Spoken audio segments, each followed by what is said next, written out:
بسم اللہ الرحمن الرحیم۔ ابتدا ہے رب جلیل کے نام سے جو بہت مہربان اور نہایت رحم کرنے والا ہے۔ اپنے چینل میں آپ کو خوش آمدید کہتی ہوں۔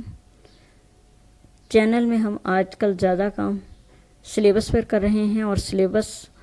میں ہم نے 9th کلاس کے سلیبس کو کچھ وقت دیا تھا، جس میں ہم نے سورہ انفال مکمل کی تھی۔ اب ہم 10th کلاس کا سلیبس شروع کر رہے ہیں، جس میں کہ ہم سورہ احزاب شروع کریں گے۔ لیکن اس سے پہلے کہ ہم سورہ احزاب کا ترجمہ اور اس کا متن دیکھیں، اس کے الفاظ معنی وغیرہ دیکھیں، ہم اس کا ایک سرسری سا تعارف دیکھیں گے۔ یعنی ہم یہ دیکھیں گے کہ یہ سورت جو ہے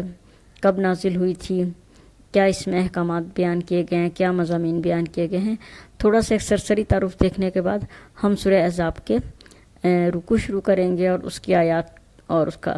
ترجمہ اور الفاظ معنی وغیرہ دیکھیں گے۔ اس سورت کا نام احزاب ہے، اور یہ اس کی 20ویں آیت میں آیا ہے۔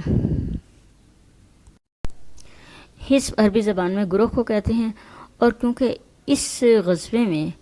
کفار کے منافقین اور یہودیوں کے بہت سے گروہ مل کر آئے تھے جو مسلمانوں کو ختم کرنا چاہ رہے تھے،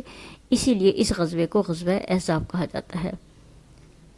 اس صورت میں زیادہ تر غزوہ احزاب کے واقعات بیان کیے گئے ہیں۔ یہ صورت جو ہے 9 رکوع پر مشتمل ہے، اور اس میں کل 73 آیات ہیں۔ یہ صورت قرآن کریم کے 21ویں پارے میں شروع ہوتی ہے اور 22ویں پارے میں ختم ہوتی ہے، اور ترتیب کے لحاظ سے یہ قرآن کریم کی 33ویں صورت ہے۔ اب ہم دیکھیں گے کہ اس صورت کے اہم مضامین کون کون سے ہیں۔ صورت کی پہلی آیت میں ہی اللہ تعالیٰ نے جو حکم دیا ہے وہ یہ ہے کہ منافقین اور کفار کی اتباع کرنے کی ممانعت۔ یعنی اس صورت کے آغاز میں ہی اللہ تعالیٰ نے نبی کریم صلی اللہ علیہ وآلہ وسلم کو یہ حکم دیا کہ آپ کفار اور منافقین کی اتباع نہ کریں۔ نبی صلی اللہ علیہ وسلم تو کفار اور منافقین کی اتباع کر ہی نہیں سکتے، لیکن آپ صلی اللہ علیہ وسلم کے ذریعے سے مسلمانوں کو یہ فرمایا گیا کہ وہ کفار اور منافقین کی اتباع کرنے سے پرہیز کریں۔ یعنی کہ اس بات کی ممانعت ہے کہ کسی بھی طریقے سے کفار یا منافقین کے راستے پر چلنے کی کوشش کریں۔ اس صورت کا ایک اہم مضمون یہ بھی ہے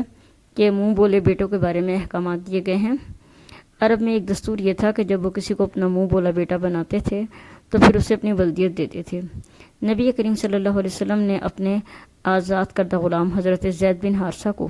جب اپنا منہ بولا بیٹا بنایا تو لوگوں نے انہیں زید بن حارثہ کے بجائے زید بن محمد کہنا شروع کر دیا۔ اللہ تعالیٰ کو یہ بات پسند نہیں آئی، اور اللہ تعالیٰ نے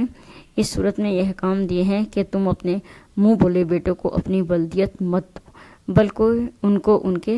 اصل باپ کے نام سے پکارو۔ لیکن اگر تمہیں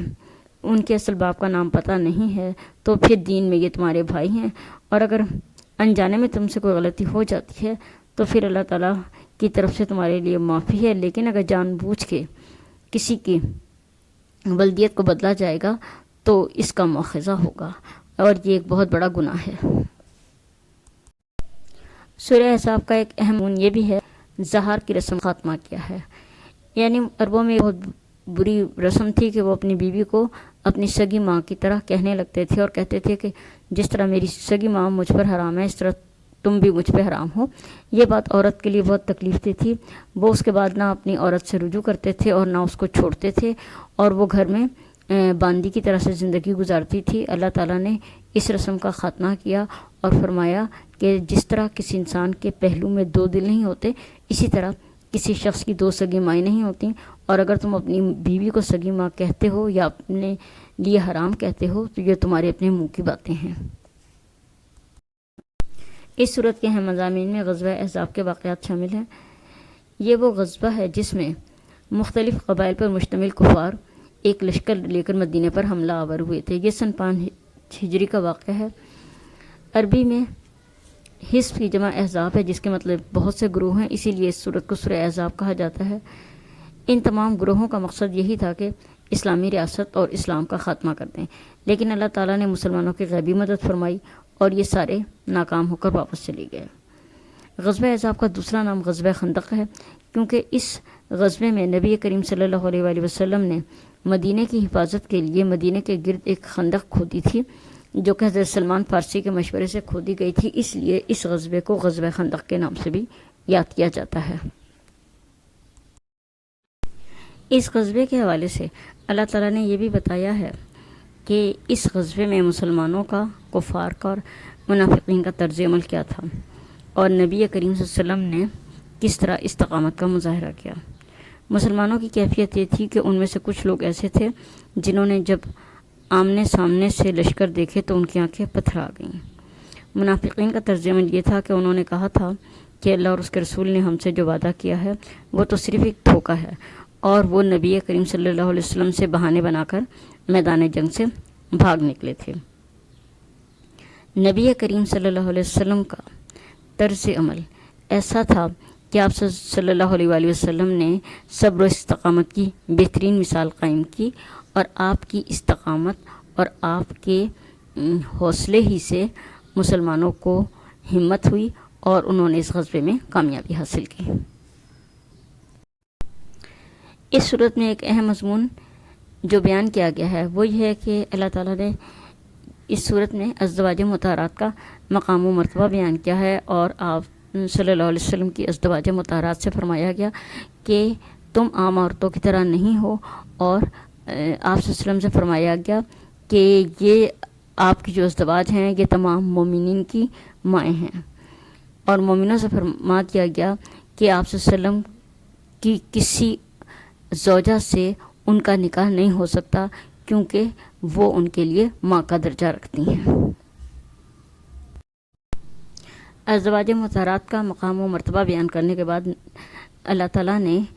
اس صورت میں پردے کے احکامات بیان فرمائے ہیں، اور نبی کریم صلی اللہ علیہ وسلم کے ذریعے سے ازدواج مطہرات سے فرمایا گیا کہ تم عام عورتوں کی طرح نہیں ہو، اس لیے اپنی زینت و زیبائش دکھاتی نہ پھرو۔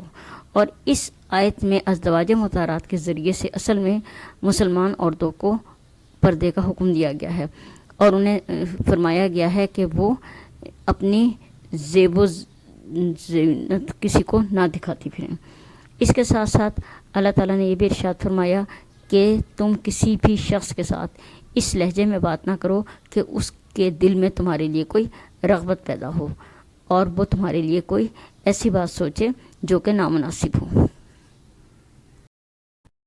اس صورت کے اہم مضامین میں سے ایک مضمون یہ ہے کہ اللہ تعالیٰ نے اس صورت میں عقیدہ ختم نبوت کا برملا اعلان فرمایا ہے۔ سورت کی آیت نمبر 40 میں اللہ تعالیٰ نے فرمایا کہ بے شک محمد صلی اللہ علیہ وسلم تمہارے مردوں میں سے کسی کے باپ نہیں، کیونکہ لوگوں نے حضرت زید بن حارثہ کو آپ صلی اللہ علیہ وسلم کا بیٹا کہنا شروع کر دیا تھا، تو اللہ تعالیٰ نے ارشاد فرمایا کہ وہ مردوں میں سے کسی کے باپ نہیں ہیں، لیکن وہ اللہ کے رسول ہیں اور نبوت کے سلسلے کو ختم کرنے والے ہیں۔ گویا عقیدہ ختم نبوت کا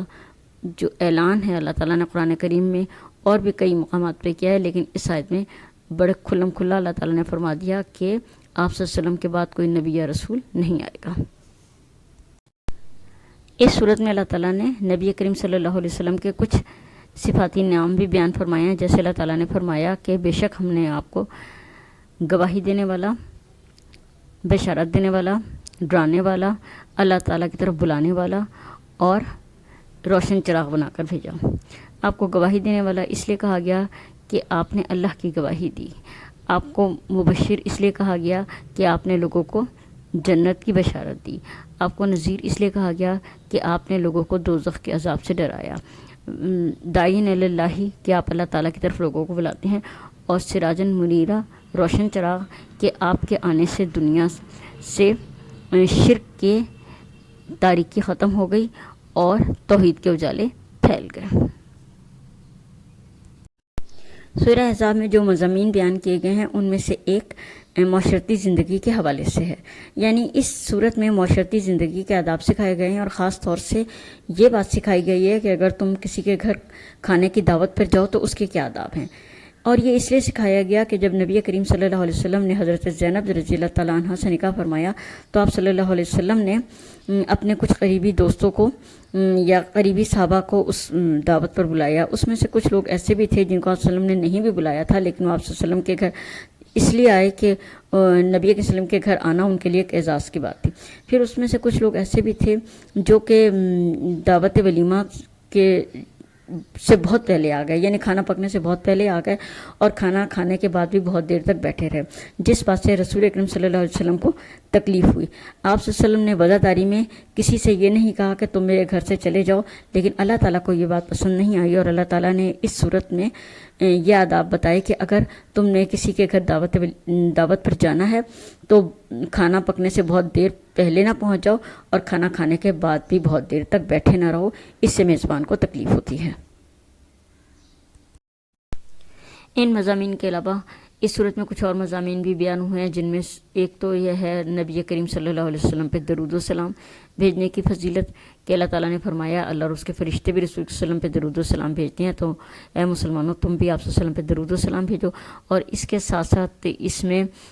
ایک اور بھی خاص مضمون بیان ہوا ہے، اور وہ یہ ہے کہ اگر کوئی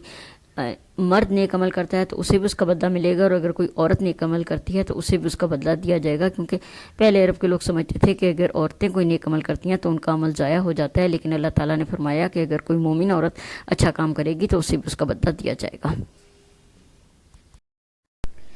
اس کے علاوہ اس میں نبی کریم صلی اللہ علیہ وسلم کے اسوہ حسنہ کو اپنانے کی تاکید کی گئی ہے، اور فرمایا گیا ہے کہ تمہارے لیے رسول اللہ صلی اللہ علیہ وسلم کی زندگی میں بہترین نمونہ ہے، اور ساتھ ساتھ حضرت موسیٰ علیہ السلام کی مثال دے کر فرمایا گیا کہ جس طرح حضرت موسیٰ علیہ السلام کی امت نے انہیں تنگ کیا تھا اور ان پہ طرح طرح کے الزام لگائے تھے، اس طرح سے تم رسول اکرم صلی اللہ علیہ وسلم کو نہ تنگ کرو اور کوئی ایسی بات نہ کرو جس سے کہ حضرت صلی اللہ علیہ وسلم کو کوئی تکلیف ہو۔